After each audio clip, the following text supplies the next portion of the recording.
Hi, everybody. Welcome, welcome. Hope you're all having the most wonderful day. Today, we'll be taking it real easy. We'll be continuing on the work that we started yesterday. Gonna be just me today, but Jess will be back on Monday. Sends her best. Says that y'all are wonderful. Now, real quick before we get started, if you're joining for the first time, my name's Ramon.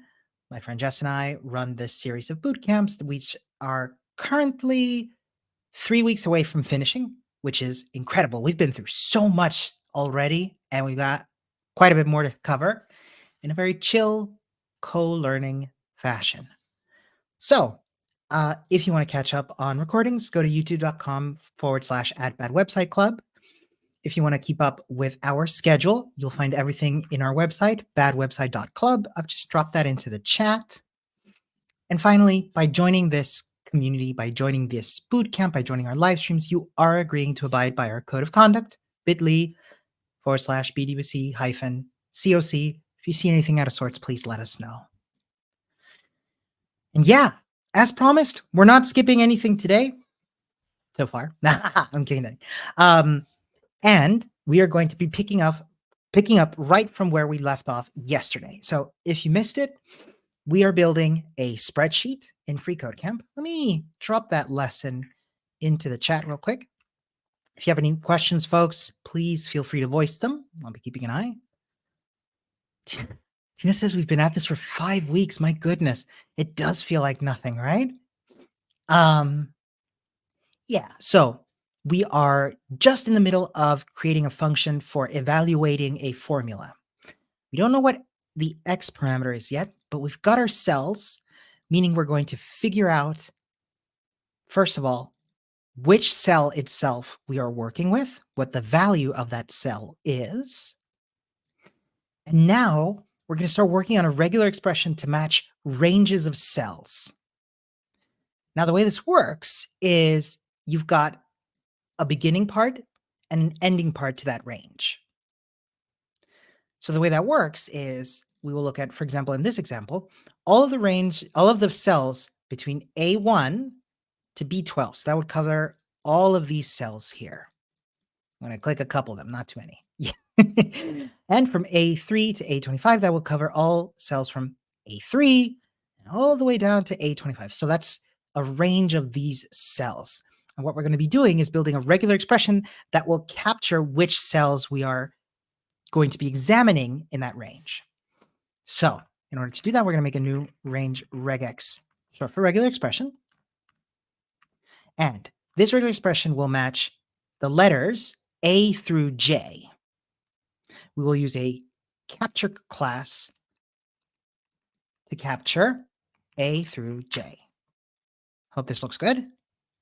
It does not. Our range regex should use a capture group. That's my mistake. Forgot to use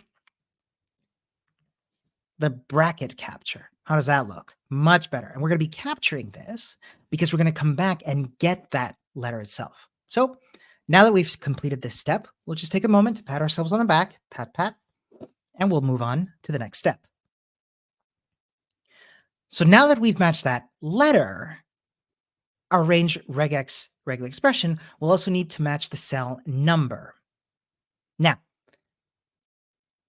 the way this will work is we will have to have the second part of our regex, the second capture group. So I'm going to start with our brackets.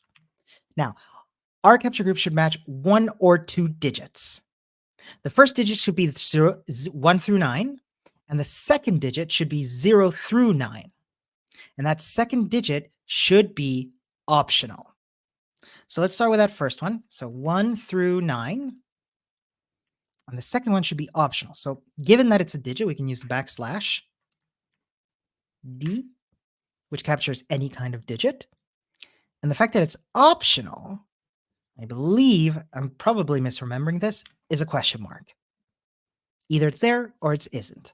Let's give it a try. So that do not work. Our second capture class should have a character class. Maybe it wants 0 through 9. Don't know why, but that's okay. Let's give that a try. Cool. So we could have used that \d, but the test wanted us to use 0 through 9, which is totally cool. So yeah, that question mark is going to be like, hey, either it's there or it's not. Ooh, Jane put a asterisk here, which matches 0 or more. And that's not quite what we want, Jane, because we want to watch either 0 or 1 digit, not 0 or more. Because we want to have 2 digits, one that's 1 through 9, and the second one, which might or may not be there, is 0 through 9. But it's only 1. So the reason that the asterisk won't work here is because we want to match just 1 digit of 0 through 9. Great question, though. Thank you. Pat, let's keep going. Cool. So our ranges are separated by a colon, and that all we need to regex. Nothing too bad. Nothing can hurt us. Pat, let's keep going. Cool. So if you see this pop up, just know Free Code Camp is free. This bootcamp is also free, but Free Code Camp is a registered nonprofit, and as such, depends on donations for folks. But I want to reassure you, if you don't have the money, if you don't want to pay the money now, like any of that, you can come back later. So, Nojo's asking, what are capture groups? So we've covered this in a previous lesson through homework. So I haven't explained it in depth yet. In short, you're going to see what they are, but I'm going to bookmark that for the end. Essentially, they let us replace stuff. Not replace, bring that into a later match. You'll see what I mean. Hello, Mr. Grubworm. Good to see you. Cool. So after our colon, we're going to look for the same letter and number pattern as before. Wait, does that mean we can copy paste? Yes, we can.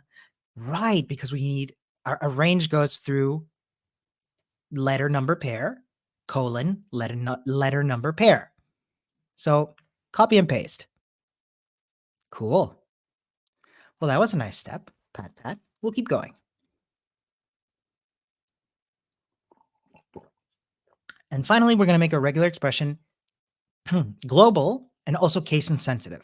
Global is denoted with a G, which means that we can match one or more of these ranges. And case insensitive means that we don't care if the letters are uppercase or lowercase. Fantastic. Pat. Let's keep going.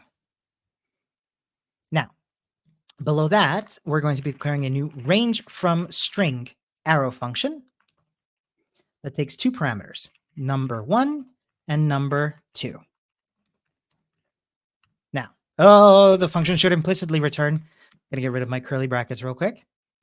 And you know what? I think I'm going to need some more space here. So I'm just going to, sorry, folks, I'm just going to give us some more space there.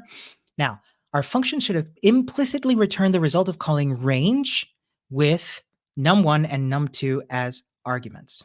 To be safe, we will parse num1 and num2 into integers as we pass them into range. Cool. Wait a minute. I remember this range function. We declared it yesterday. Give me a minute. Yeah. So if you remember from yesterday, we declared this function range that what it does, it takes a beginning and an end and gives us all of the numbers between those, not just between those, including those two. So if I, for example, if I call it with 1 and 3, it'll give me 1, 2, 3. Cool. So this is going to give us a range of numbers between, and we remember we need to parse those as integers. So that's parse int num1, parse int num2. You're probably wondering, wait, why are we parsing these? Because as we type stuff, it is going to be interpreted as a string, because remember, we're getting it from an input text, a text input. So we need to make sure that, hey, these are numbers, trust me. Nice. Let's keep going. So do parse int and integer do the same thing, or are they different? Do you know what? I don't know. Is integer even a thing? Let's find out. So console.log integer 5. There's your answer, Nojo. Integer is not a thing.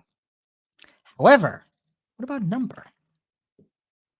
If I could spell correctly, there we go. Now, number is a thing, right? But here's the difference. Check it out, 5.5. So if I call number with the string 5.5, that's going to give us the number 5.5. But notice what happens when I do parse int. The decimal's gone. So the difference between parse int and number is that this is being parsed as an integer. And remember, an integer is a whole number. No decimal points. Where was I? I'm sorry. So we will declare a new function, another function, lm_value, which takes a num parameter. And that function should be empty. I just realized I might have been blocking code. Sorry about that. Cool. Yeah, I feel good about this. Pat. Let's keep going. Now, inside our function, we're going to declare another function called inner. Okay. So const inner equals character, empty function, and we're going to return that function inner. You might remember towards the very beginning of this bootcamp that I was playing around with returning functions. We will see how this works in the next step, but let's just take a moment to walk through this. We're declaring a function called lm_value. Inside that function, we're declaring another function called inner. And we are returning as the return value of lm_value is the function inner. Cool? Pat. And now we're going to cover what's going on here. So in our inner function, we're going to return the result of calling id to text with character plus num as the argument. At this point, some of y'all be wondering, but okay, what are we doing here? We're going through FreeCodeCamp's steps. And towards the end of implementing this function, we will get a better understanding what it's doing. So far, I'm following the steps. What I understand from context is that this function inner returns the value of calling id to text with character and num. I still don't know what that means in the context of the spreadsheet, but that's okay. We'll just keep going. Pat. Hi, Anna VCI. Good to see you. So cool. Now you might remember, again, we were talking about having a function return a function. This concept is called currying. I don't know what it means. Why it's called currying, I mean. I don't know why it's called currying, but this is a pretty fundamental part of functional programming. What it means is that we can take, for example, remember that lm_value returns the function inner. We can store that return value that, remember, is a function in a variable. We can then call that variable as a function. Do you know what? Before I do any of this implementation, I kind of want to do it myself with a separate function. So let's say we have a function called, what would I call this?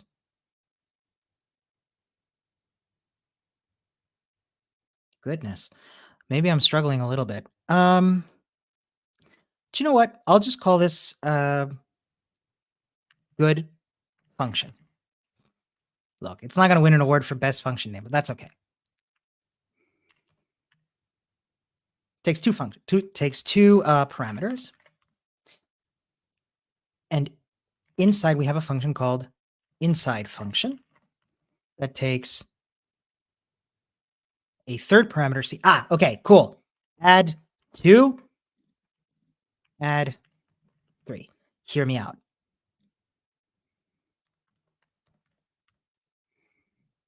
So this function add 3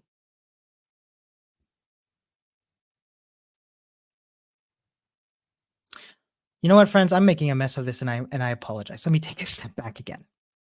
Forget the parameters. Thank you all for bearing with me.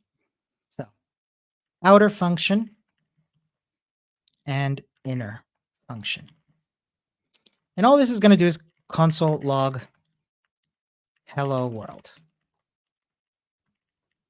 Okay.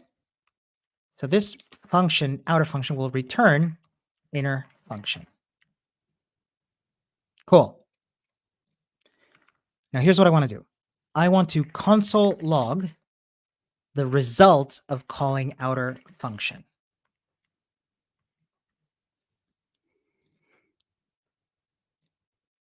Y'all are too patient with me. Now, take a look. When I call outer function, its return value is the function inner function. Cool.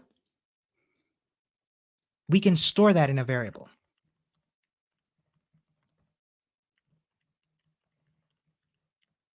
Okay?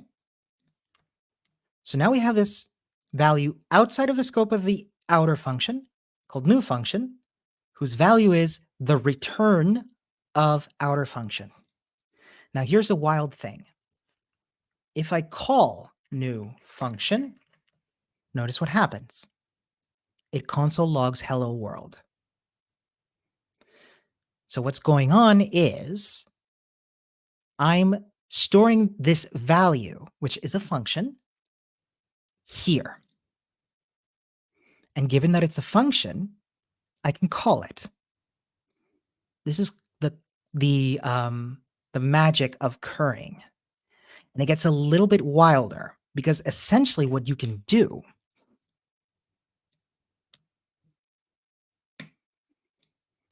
given that outer function returns a function, if you add another couple of parentheses in there, then you're calling the function that is returned by this function call. So calling this function and calling its return value still does this.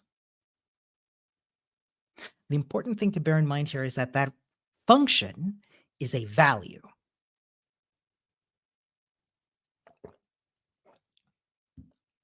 With parameters, it gets even wilder. Let me show you all something.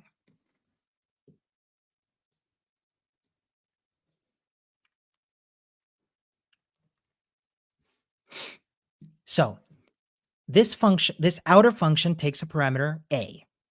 The inner function console logs a times 2.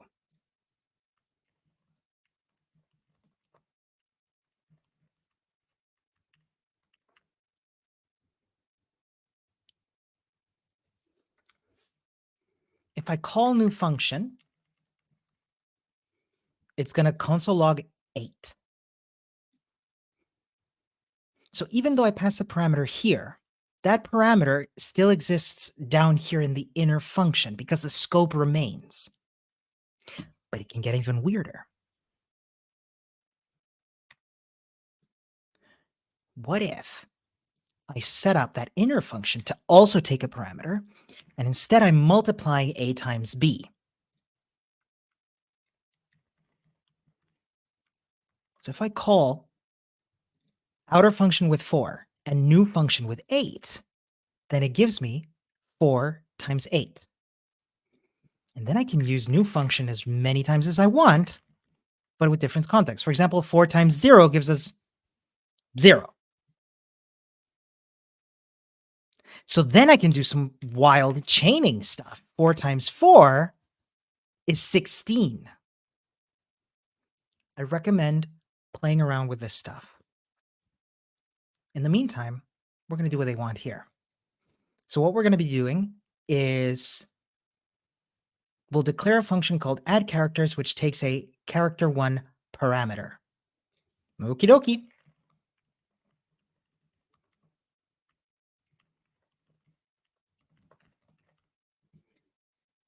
I find it funny we haven't done any of the actual currying in this step. But hey, we got to play around with it, and that's what's important. Pat, pat. So inside our lm value function, we explicitly declared a function called inner and returned it. However, because we're using, because we're using arrow syntax, we can implicitly return a function. Oh no. So this function curry, is a function that takes a parameter called soup, right? And the return of the function of that outer function is a function that takes a parameter called veggies that returns an empty object. So the outer function soup returns a function that takes parameters and that takes veggies and returns an object.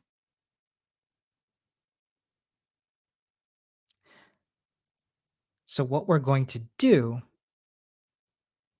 is, in this step, have our add characters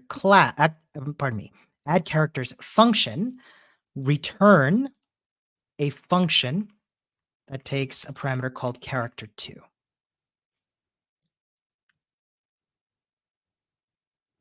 Ooh, Tower of Brilliance says everything I've been learning the past week I've put to do an expense tracker challenge. Ooh, that sounds awesome. I'd love it if you shared, if it's open source. Like, I'd love it if you shared it in the Discord. That'd be amazing. So cool. Kind of wild, but we're getting through it. So our inner functions can also return a function. So we're using the same arrow syntax. We'll update our add characters function to return a third function, which takes a num parameter. Okay. So the function returns a function, which returns a third function. What's the name of the parameter? Num. Here. So char2 is like a callback function. Yeah, that's, I would say, fairly accurate. Except the callback we're going to be calling that callback. Cool. Pat. I kind of wait and see how this gets called. So now we're going to update our innermost function in the add characters chain to implicitly return the result of calling char range with character 1 and character 2 as the arguments. So what was it called again? Char range. Char range with character 1 and character 2 as parameters. Now let's take a moment to scroll up and find char range, because if you remember, char range takes those characters and turns them into numbers, makes a range out of them, and then turns them back into letters. Fantastic. Still not fully clear on what's going on here. So you know what I'm going to do, friends? I'm actually going to take a second. I'm going to comment this out. Hear me out, because I want to understand a little bit better. So I'm going to bring it out here. And you know what I'm going to do? I'm going to console log the result of calling add characters with character 1, which is, let's go with A. Let's see what we get. We get a function. Makes sense. The return value of that is a function that takes a parameter called character 2.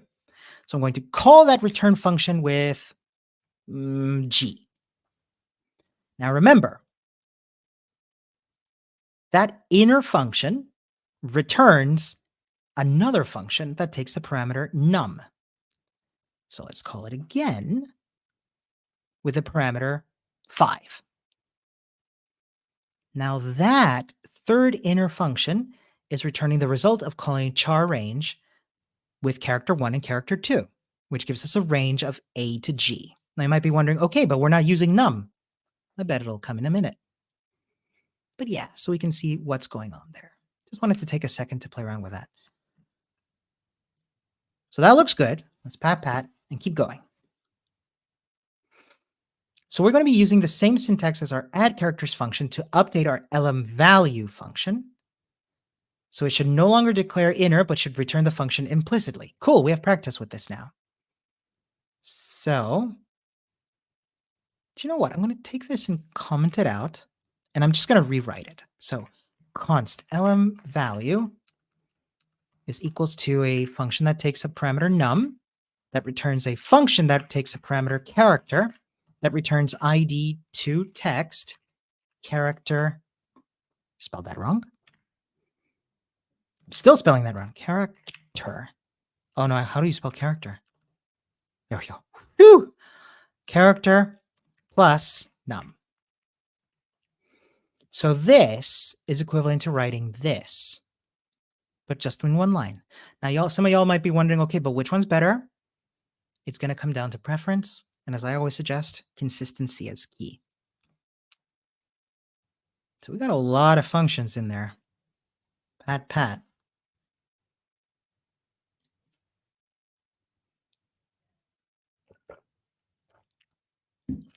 As we know, our add characters function ultimately returns a range of characters. You want it to return an array of cell IDs. So we will chain the map method to our char range call. Oh, we're not going to do a callback function yet. So our char range, I'm going to map. Oh, we're just going to call map on it. So instead of having a char to range, we're going to get a bunch of IDs, which is exciting, right? Yeah. Now, just going to expand a little bit. Now, as you remember from the examples that I was doing before, we can pass this function as a parameter to map. Say we have a function that takes a value here. We can use that with map. Do you know what I'm going to do? Let's go call this in Python tutor just to see how it looks. So we have a function called myfunc, which takes a value and returns the string value val. Cool. We have an array 1, 2, 3. The new array is going to map with myfunc. So the first one, val is 1, first value is 1. It's going to return the value 1. Cool. Next one, val is 2, returns value 2. Val is 3, value is 3. Value 1, value 2, value 3 is stored in new array. So instead of having an anonymous function as a callback, we're having a named function as a callback. Here, we're going to do the same thing, lm value, as the callback to add to the map. I don't trust this yet. Do you know what I'm going to do? I'm going to try it out.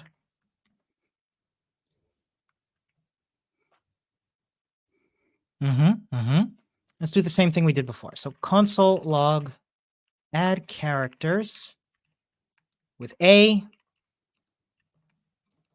and then we're going to chain it to G. See how this looks? And then we're going to chain it to 5. See, that gives us a bunch of functions, right? Because lm value returns a function that takes parameter as a character as a parameter. So I bet we're going to need to do one more map or something. Let's see. You saw that it gave me an array of functions. So, pat, let's keep going. See, because our lm value returns a function, our add characters ultimately returns an array of function references. So we will run that map method to run the inner function of our lm value function, which means we need to call lm value instead of referencing it. And we will pass num as the argument to our lm value function. So here, we're going to call lm value with num, which is wild because now we're saying, hey, we're not passing this function as a callback, but we're passing the return value of this function as the callback. And the return value of this function is a function that takes character. Wild. Let's give that a try. Do the same thing. Console log. So add characters with A, then with G, and then with 5. Oh, right. ID to text doesn't exist, and then we'll need that. But okay, it's trying to call ID to text now, which is good. What if we just had it return character plus num? Just for now, just so we can check out how it looks. Look what it's doing now. Remember, and it's a little bit wild, but we've got that character range of character 1 and character 2. So that's A to G. and we're taking that array and calling map with element value with num being 5, and it's giving us a range of A5 to G5. You know what? You don't have to take my word for it. Why don't we hop over to Python Tutor and watch this go step by step? It's going to be a little bit wild, but I really want to take the time today to step through these. You might imagine we're not going to get through all of the steps for this, but I want to get as far as we can. We might go a little bit over time. I'm sorry. I just want to make sure that I don't leave y'all too far behind. Hold on, I'm missing a function. Character range. My bad. How do I go back to edit? Here we go.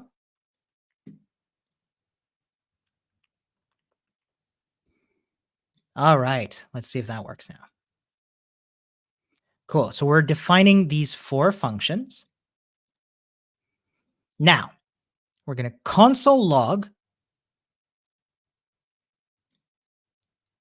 at characters with A. Character 1 is A. That returns a function that takes character 2 as a parameter. See, the return value of calling add characters is a function that takes character 2 as a parameter.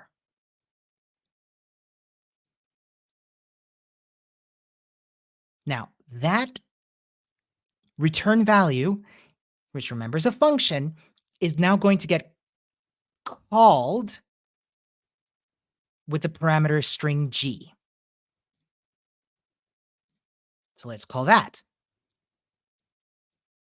Now it's getting called. We still have that parameter character 1 whose value is a, but now we have that parameter 2, character 2 with the value of string g.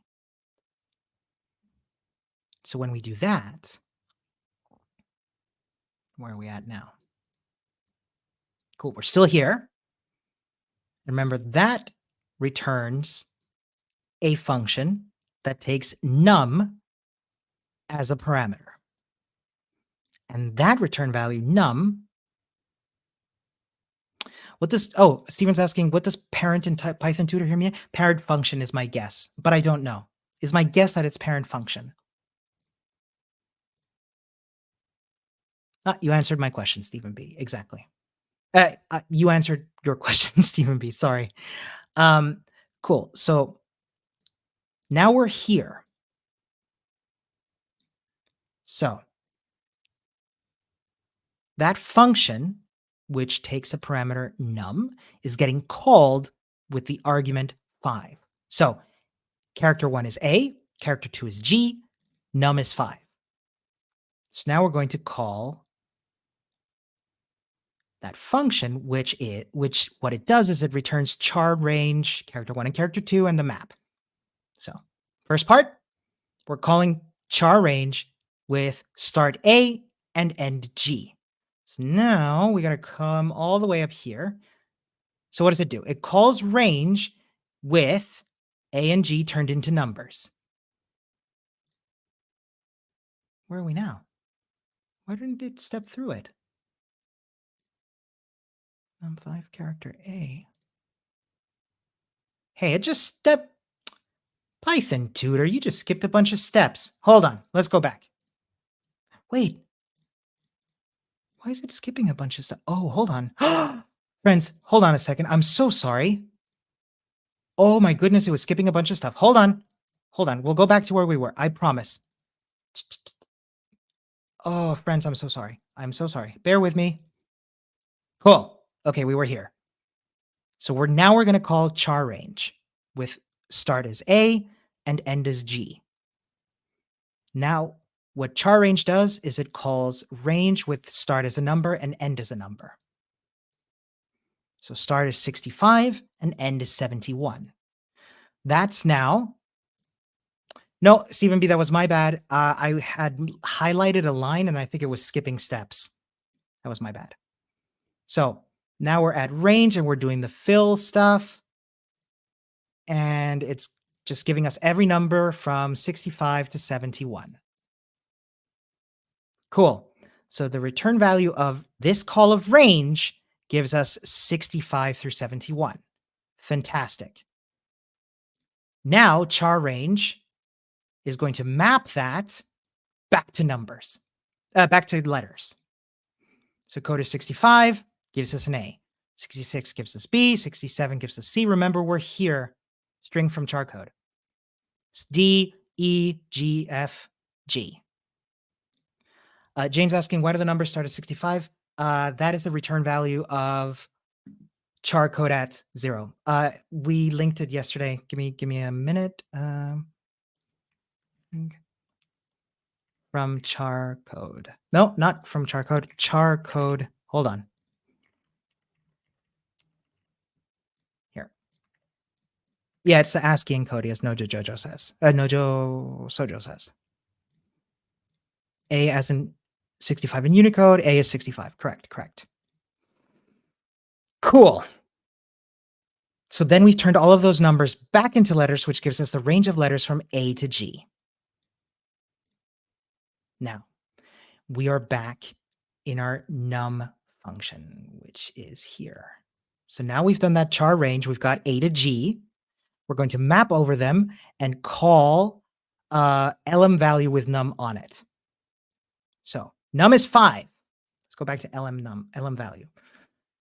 Now, lm value with num returns a function that takes a parameter character. Yep, the return value of lm value is a function that takes a parameter called character that returns character plus num. Now remember, we are calling that function over our map of A to G. So num is 5, character is A. Now remember that function returns character plus num. So A plus 5 is, and remember these are strings, A5. Next one, characters B, num is still 5, B5, C5, C5, D5, D5, E5, F5, G5. So what we have done here is created a range of cells from A5 to G5 using functional programming. This is not going to click the first time. And you probably saw as I was stepping through it that I was getting super confused as I stepped through it. What I would recommend is taking this Python tutor and just going through it a couple of times. You are all super patient with me. All right, let's keep going.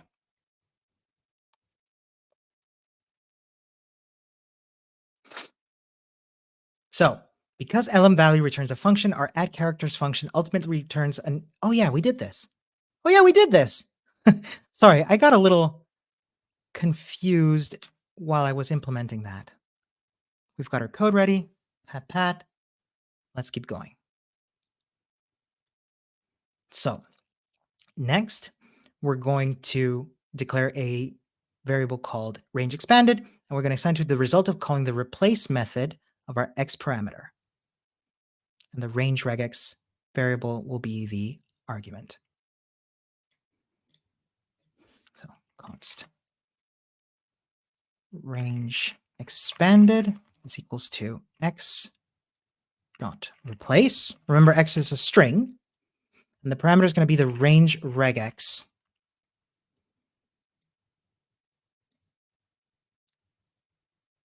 What does that mean? I mean, if we want to find out what it means, we should probably find out. Let's redeclare that regex up here. And let's console log, I don't know, A5 colon B5. Whoops. Dot replace range regex. See what it does. Undefined. I'm guessing that's on purpose. Cool. Let's pat and keep going. Because we're not replacing it with anything yet. Exactly. See? I don't remember defining x as a string, or is this a general convention? It's neither. Look, x is a parameter that we're passing to eval formula. And because we've never called eval formula, the function implementation is assuming that x is a string. This is because of the design of the program. So the second argument, what we need to replace that occurrence of a regex does not have to be a string. It can instead pass a callback function to run more complex logic on that matched string. So this callback function takes a few parameters. The first is the matched string. Okay, so match. So instead of replacing it with a specific string, instead of replacing a specific match of this regex with a string, we're going to run a callback that takes that match as a parameter. Let's keep going. Pat, pat.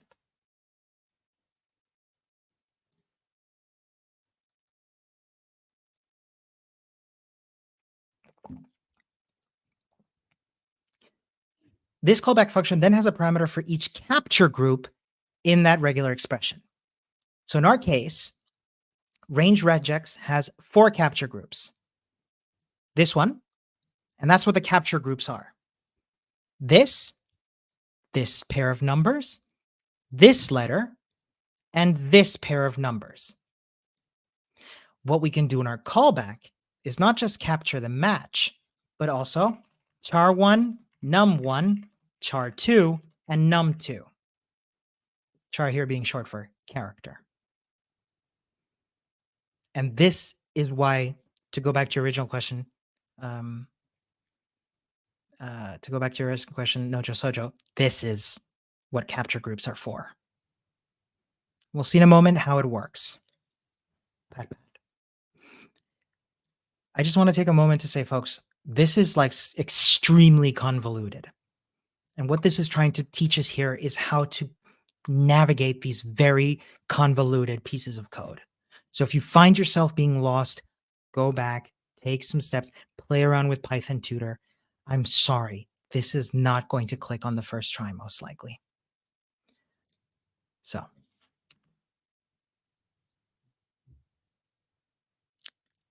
No, just a spaghetti code. That is so accurate. This is really spaghetti code. Spaghetti code being like, code that's very tangly like spaghetti. Range from string of num1 and num2.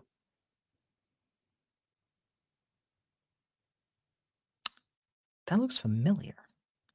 Do you know what I'm going to do, friends? I'm going to take both this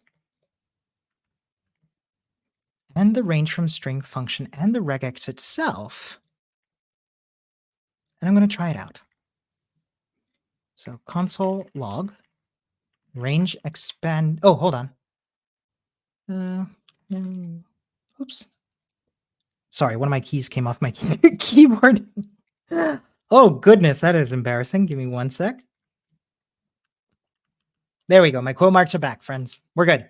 So A25 colon C27. So range expanded. Let's take a look at that, what that shows us. Even my keyboard is rebelling, right? So what this does, it gives us a range of those two numbers. Those two numbers are these here, because these are the capture groups of num1 and num2. So range expanded gives us the numbers between, see, A25, C27, the range from string, num1 and num2, which is the range between 25 and 27.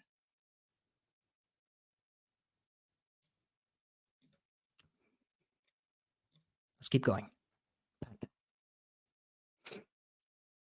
Once again, folks, I am going to stick around a little bit longer to get through some more of this, as we're only doing 2 sessions of this. I still want to cover as much as I can, but it'll stay recorded. So if you can't stick around, please don't worry. Now, we will call the map method, passing a reference to add characters as the callback function. Oh my goodness, what? So range from string with num1 and num2. Add characters What was it again? As passing a reference to add characters as a callback function. Oh, hold on. So we'll take that range and then map with add characters. I do believe this is intermediate JavaScript, Jane. Could be wrong. In my opinion, because this is quite convoluted.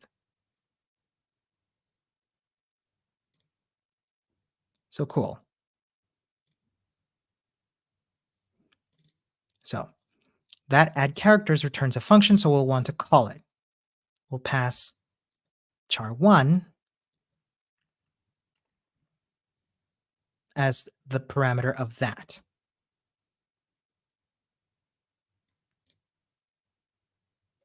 There's that character 1, which remember is the first letter in that range. Oh, look, it's telling us about calling functions as return to functions. Fantastic. We can do that. We know how to do that. So that char1, we will then remember that inner one with character 2, we'll get with char2.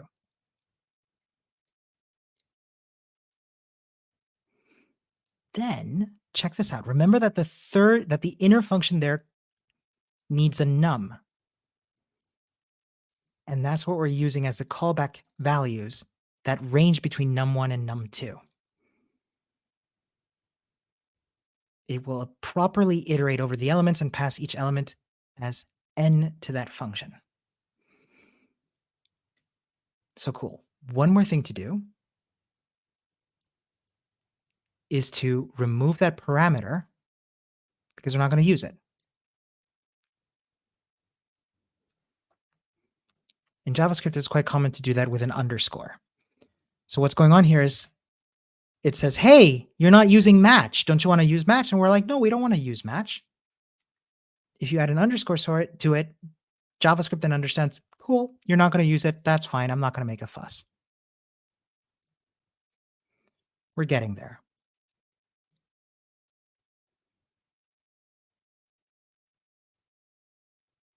Now we're going to declare another regex.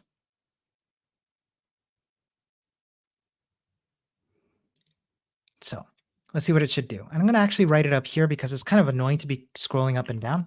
Const cell regex is equals to match a letter from A to J. Cool. We know how to do that. Followed by a digit from 1 to 9. 1 to 9. And an optional digit from 0 to 9. Optional, of course, we know to be a question mark. We will make that regular expression case insensitive and global.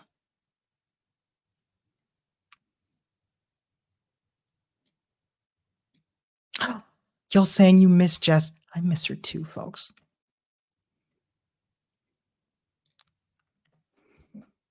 Cool. So there's our regular expression.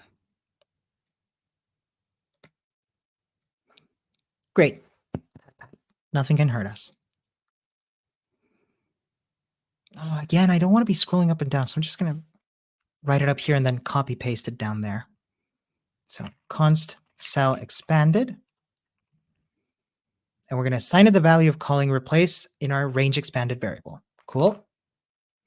Cell expanded equals range expanded dot replace cell regex. And we're going to do that callback with match again. Take that, put it down here. I still don't know what this does. And my guess is it'll all click once we get there. I'm just trying to understand the call that I'm doing here. So we're going to update our callback function to return the result of calling ID to text with match as an argument. Remember that our regular expression is case insensitive, so you will need to call to uppercase on match before passing it to ID to text. So the reason for that is because even though our regex is case insensitive, our find one here is matching on strict equality the ID of that cell, and those cells are uppercase. So ID to text. Is it ID to text? Yep. Match dot to uppercase. I still don't know what cell expanded is. Pat. I guess we'll find out in a minute. Wait, are we just going to skip? Oh, Jane's asking, could we use double equals and then this wouldn't be required? I don't think so. Actually, let's find out.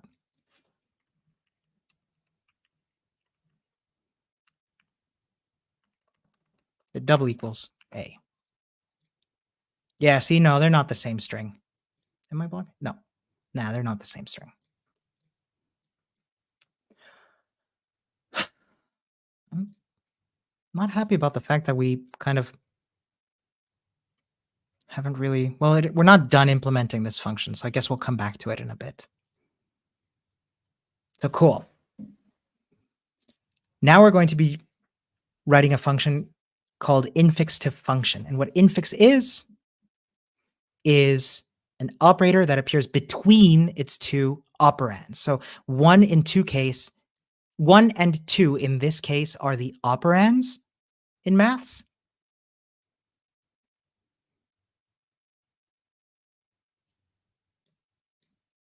Plus here is the operator. And it's infix because it's between 1 and 2.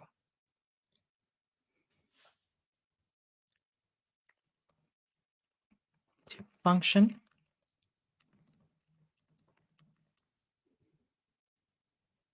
Declare an, oh, I'm sorry, it's not a function. It declare an infix to function variable and assign to it an empty object. Cool. Nice. Pat. Feel pretty good about that. Now, we're going to take properties. Ooh, object values don't have to be primitive types. They can also be functions. That's good to know. So our first property is going to be plus. And it's going, the value of that plus property is going to be a function that takes an x and a y parameter. So yes, the value of this property on this object is a function. Oh, sorry, it needs to actually return x plus y. Fantastic. Pat.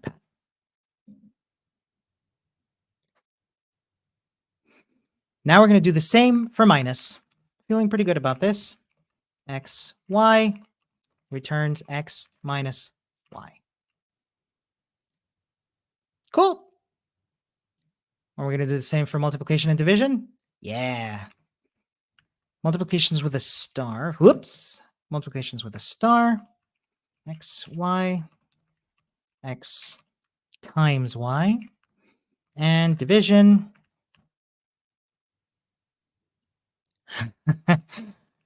X, y, x, y. Cool. So now we've got an object to say, hey, when we want a plus, let's have it do x and y. Do you know what I want to do? How would we use this?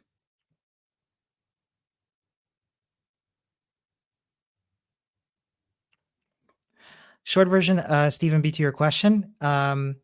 I've heard that JavaScript is an object-oriented language, that basically everything is objects in JavaScript. Does that contribute to the convolutedness we're seeing in this project? No, because this is functional programming, not object-oriented programming. You nailed it, Stephen B. Is it simply the nature of functional programming and it's a tricky thing to get used to in any language? Yes. It's gonna require some mind bending. I remember when I took a course on functional programming and it took me a solid couple weeks before it clicked, and then felt great, but it took me a while. Let's console log this. So if I'm going into my infix to function object,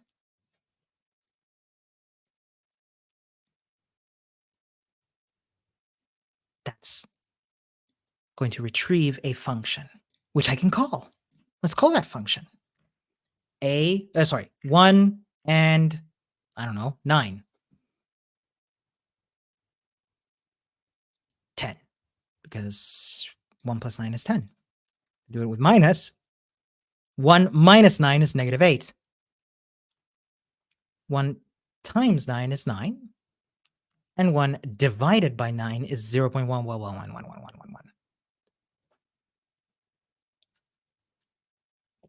I'm low on water. Let's keep going. Pat, pat. Okay, so now that we have our infix functions, we're going to declare a new function called infix eval, short for evaluation.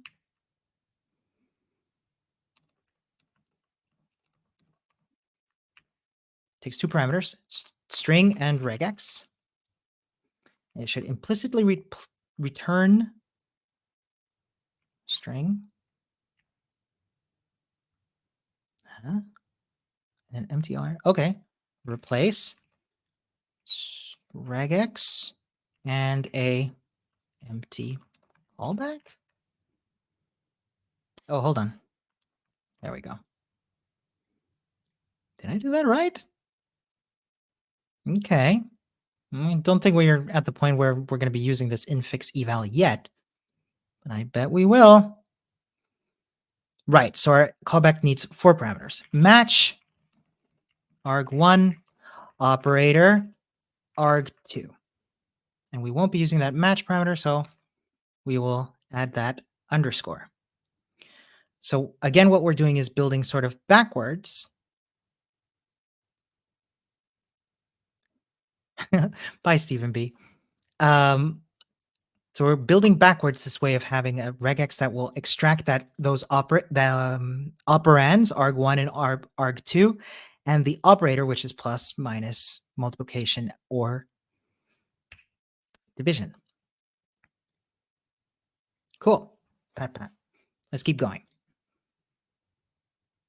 Now, I think, given that we are at the top of the hour, almost, I'm going to do a couple more steps.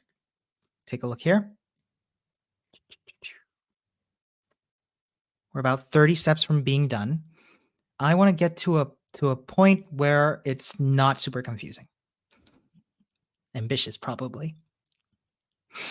So the regex will be passing to our infix eval function. Will match 2 numbers and an operator between them. So the number will be assigned to arg1 on the callback and second to arg2 and the operation to operator. So we're going to have our callback function implicitly return the operator property. So hold on. Infix to function operator. Cool. So we're going to be operating that. We're going to be returning that function. Remember that operator is a variable which holds the property name, not the actual property name. Rick is asking, why are we creating this match parameter if we're not going to use it? That's because if I do it like this, because then arg1 will not be assigned that capture group, but rather the match itself. So we need to have something filling space here. I'll show you what I mean So I'm going to bookmark this. We'll do it during Q&A and I'll show you what I mean. In the meantime, let's keep going. Pat, pat. So because our infix function operator returns a function, we're going to call that function directly with arg1 and arg2.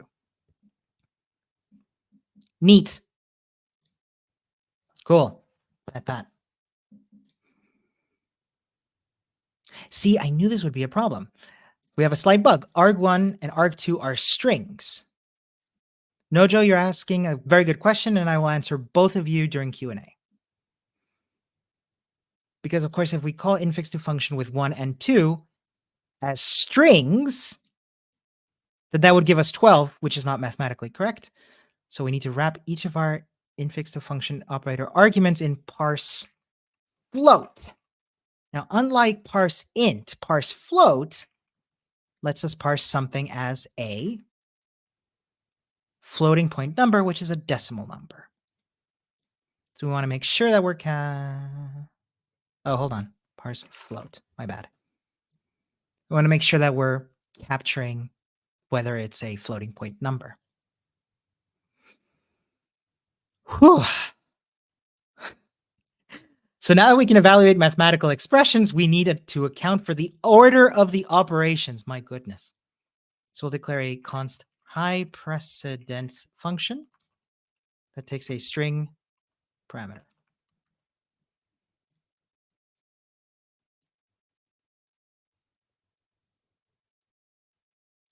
Now, here, we're going to declare a regex variable. It's going to assign it a regular expression that matches a number, including decimal numbers, followed by a, oh my gosh, a star or a multiplier operator followed by another number. The number, the operator should be in separate capture groups. Okay, this is super confusing. So we need a number, including decimal numbers. So we will take, gosh, how would I do that? First, we need a capture group. Cool. Now we want to match a number, including decimal numbers. Well, that's a digit. That's not a digit. This is a, nope. This is a, nope. This is, no, where's my backslash? There it is. Digit. Cool. We're only focusing now on the number part, including decimal numbers. So a decimal number could have, including decimal numbers. So dots, but of course a dot in regex needs to be escaped. And then we need, see, Kirsten's got it for me. Make it optional. My backslash D. So what does that think? Our first capture group should use a character class. Character class. Well, that is a character class. Well, I'll just keep building the rest of the regex first. So that can be either a star or a /. The reason I have to escape these is because, remember, regex treats them differently. So that's our second capture group. And the last capture group should be the same. Come on, be a little bit more descriptive error, please. So no just saying 0 to 9 plus, 0.9 plus. Yeah, I guess this could be one or more numbers, huh? Good point. See how that looks. And you're saying make it optional as well, huh? I want to give up. Oh, yeah, semicolon, I guess, yeah. This is so painful. Okay, let's not give up. Let's not despair.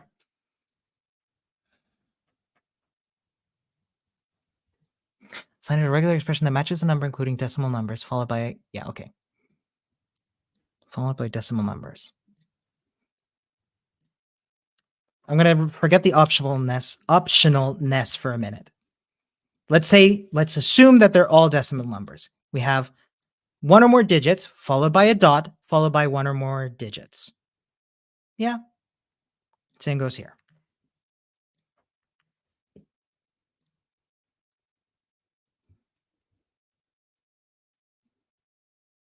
Have to go, but I like regex. I like regex too, don't get me wrong. Sometimes it's just hard. So, a number. Your first capture group should use a character class. Each number and the operator should be at separate character groups. Maybe I have to do this, huh? Capture this and make it optional as well. Now, just asking why backslash before dot, because otherwise the dot is treated as any character. Nope, no good. Decimal is part of the number. Decimal is part of the number. Group the before dot and after. But it shouldn't. Because it's followed by including decimal number. No, each number, which is this number here, and the operator should be at separate capture groups, which they are. Yeah. If I were capturing it like this, it would not work. You know what? Jess isn't here. Maybe I'll do just a tiny bit of cheating and see what it is that they want. Cool. This is what they want. A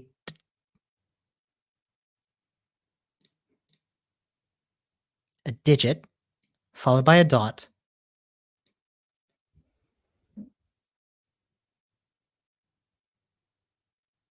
You know what I'm going to do, friends? I'm going to take this. I just skipped the next one. You know what? We're human. Jess would do it as well. Fair. Let's go to regex 101. I am not happy with this regular expression. And when I don't understand a regular expression, guess what? I go to regex 101 and I play around with it. 5.0 plus 7. See, this regex doesn't match this. But if I put a 0.9, it doesn't match it either.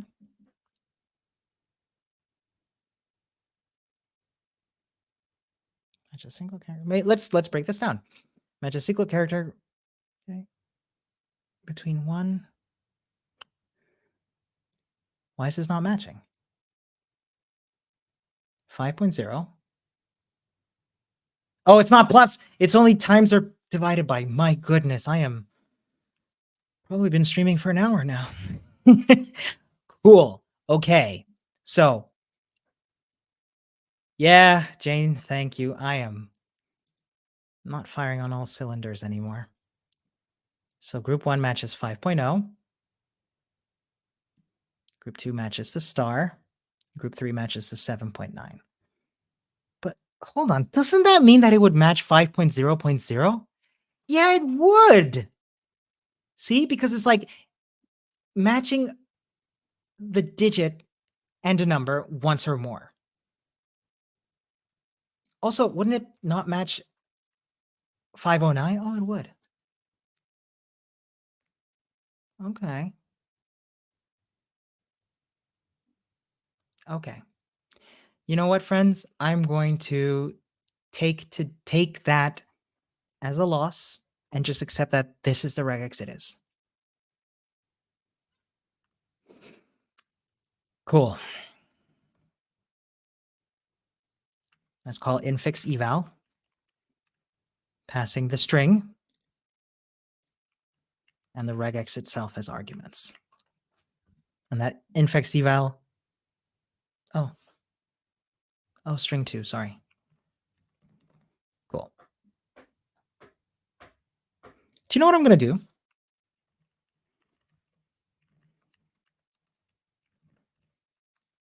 Five 5.5 times 7.5, 4, whatever. Gives me undefined. Right, I haven't. So that gives us. Cool. So with string,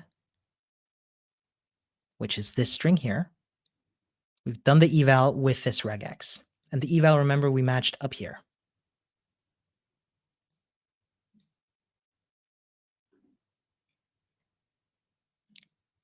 So 5 times 5.5 times 7.4 is evaluated to be 40.7. Jane's asking, is this all the code behind every spreadsheet we see? I hate to say this, but I think it might be even more complicated than that, Jane. So our infix eval function will only evaluate the first multiplication or division operation because regex isn't global. This means we'll want to use a recursive approach to evaluate the entire string. So our infix eval does not find any matches. It will return the string value as is. Okay. So using a ternary operation, we'll check if string2 is equals to string. If it is, return string. Otherwise, it'll return the result of calling high precedence on string2. Cool. Return. Hold on, my brain's melting. Give me 1 sec.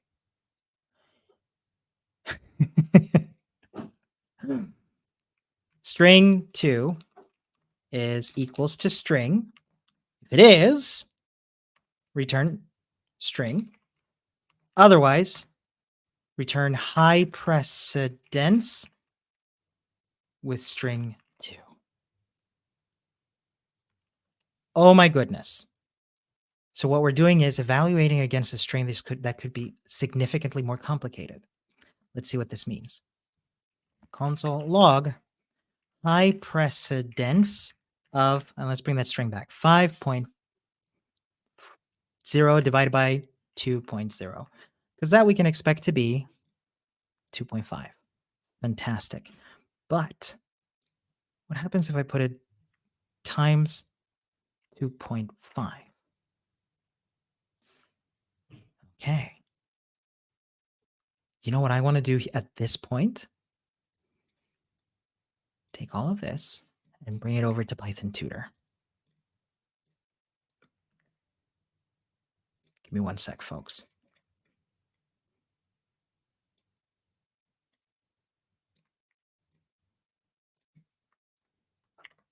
One thing I'm going to be very clear on, by the way, this is not all supposed to click in one go. Okay, this is a very complicated thing we're walking through just to sort of get us through the pain of not understanding something. So we've got our infix to function object. Cool, we know this. We've got our infix eval function. We know this as well. We do that replace. We've got our high precedence function, which we know. Now we're going to call high precedence with 5.0 divided by 2.0 times 2.5. Now let's watch what happens. So we've got the string, we've got the regex, and now we're doing infix eval of string and regex. Now remember that does the operation itself. So we call infix eval with string, which remember is this string here, and the regular expression. So we're going to replace it with doing that operation. Let's see what happens. So match 5.2 divided by 0.2. You're probably wondering, why is it taking the 5.2 divided by 0.2? Because it's matching the first. Notice there's no global. It's matching the first hit, the first match of that regex. So even though we've got 5.2 divided by 2.0 times 2.5, it's matching, it gets to here and goes, hey, I found a match. And it knows what to do. It's like, okay, cool. Return that operation as a string. So it goes to this and goes like, cool, 5, 2. I know how to do division. So it gives me 2.5. It does that infix evaluation. Let's go back out because it does another match. 2.5 times 2.5.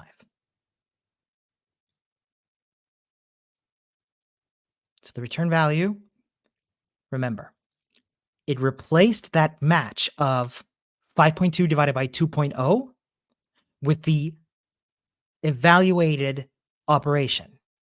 So it replaced this part of the string with this evaluated number. So now we're at 2.5 times 2.5. Cool, we're done. String 2 is not the same as string 1. So it's going to, instead of returning string itself, it's going to call high precedence with string 2. So now string, remember recursion, is 2.5 times 2.5.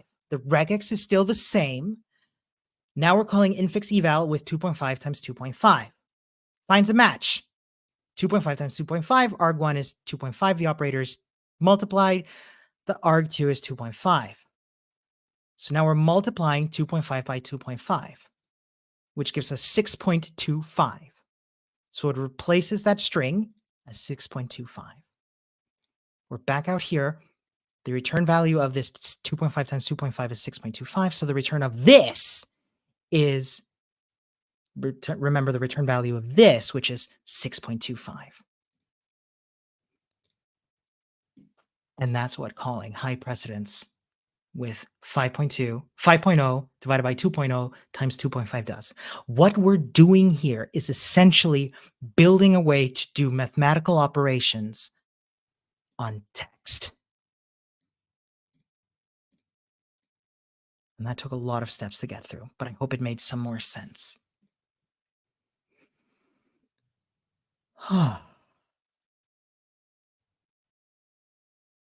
I'm going to be extremely purposeful about this and stop here. I know I'm leaving us with a lot of steps as homework, but I want to be very clear. The rest of this is just going to involve wrapping our head around this. I want to take some time to answer Q&A, and I also want to take some time to assure you that this is not all going to click at once. Functional programming is a thing, and moving forward in this bootcamp, we're not going to go as in-depth into functional programming. This is introducing a concept going as hard as it can into the complexity of functional programming. But even if you were to skip here, the rest of these, you're not going to fail this bootcamp. Take some time, walk through this, go through this recording again, play so much with Python Tutor. And trust me, friends, we'll make it through.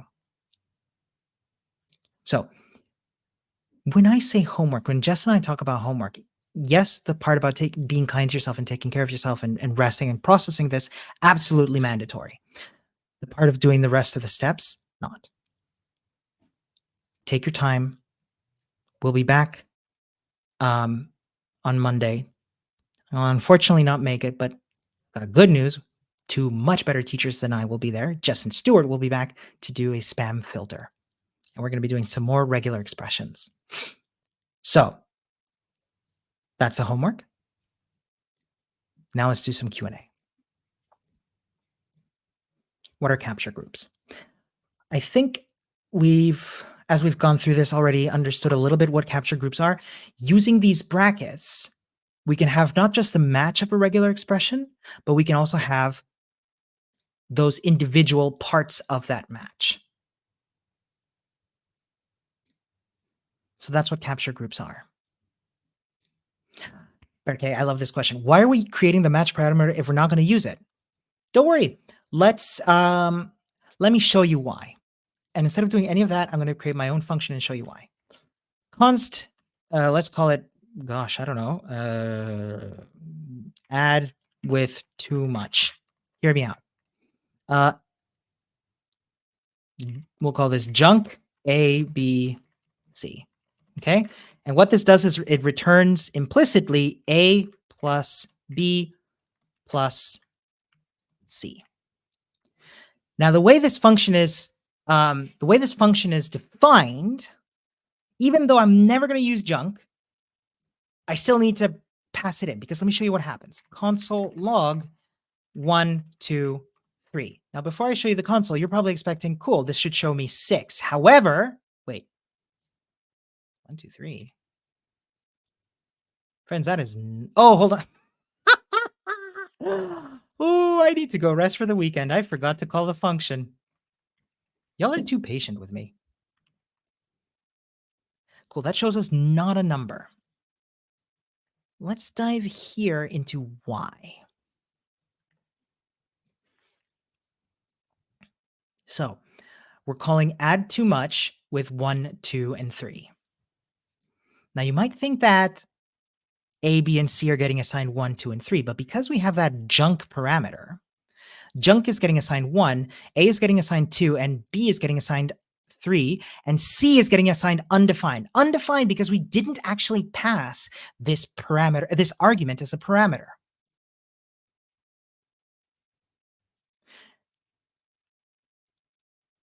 So what happens when you try to add 2, 3, and undefined? If you add a number to undefined, that gives us not a number. So the way, let's scroll back up here. So the way this match callback is defined, the match is always expected. So we need to put it in there as an argument so that we can actually access the capture groups. But because we don't want to use it, we add in the underscore. So it's part of the, you might need that match, but you don't always need it. Nojo Sojo, I think this answers your question too. Why have match argument in the first place if we don't use it? Because we need to declare it. Your question here. Is functional programming so much in depth required in your day job? I'll be honest, super honest. Not to this extent. Not the way, not in my experience, not the way it's used here.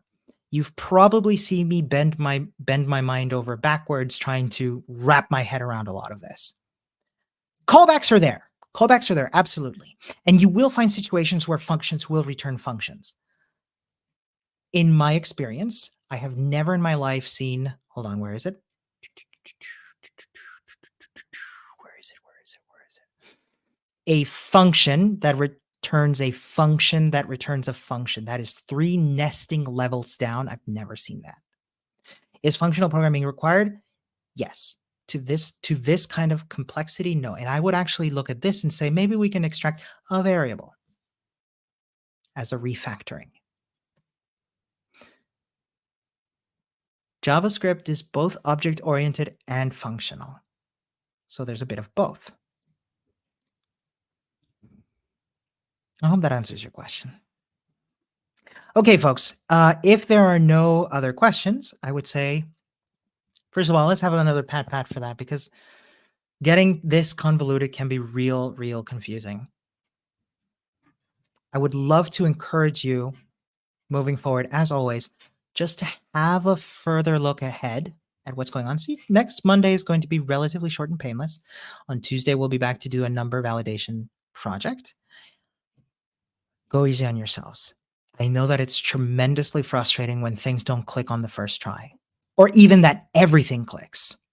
And unfortunately, that's just not the case. There are things that I'm learning as I teach this. It's a very common thing.